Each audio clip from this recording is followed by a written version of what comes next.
Chad, because it's a hot place, it's a difficult place to live. It's also very poor, as I said before.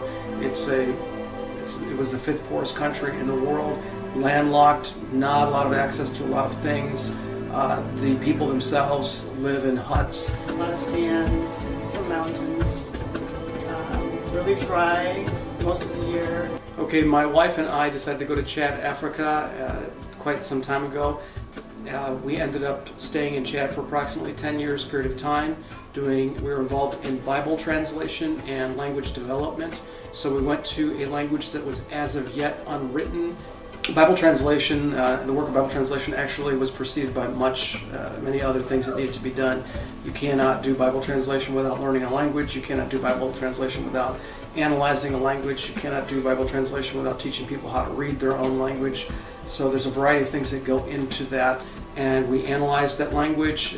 We looked at the grammatical system of the language. We looked at the sound system of the language, developed an orthography, began literacy classes, and also began translating the Bible for a people group in Chad, Africa.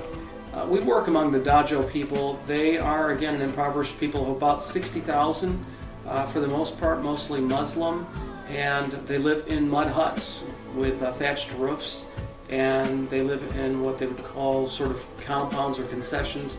They have to put a thatched fencing around their housing areas.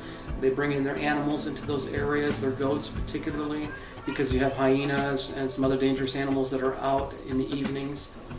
Well, living in a different country, first of all, and especially living in a very poor country like Chad or anywhere in Africa, I think can change most people's perspective on life, because they get to see there's so much more out there than what they see in their own yard. Not only seeing different things, but seeing how different people live, how people live without all the luxuries that we have, and they can be happy. You go off, and if you want to really treat yourself to a fancy time out, you go buy some goat meat on the side of the road.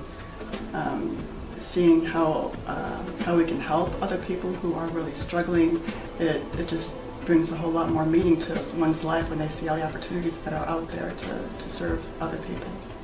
I'm blessed to have been in Chad, to have been living there those many years, and to have built those relationships that I've built with people that I maintain to this day, and I continue to keep in contact with them, and I actually go back periodically to Chad, Africa.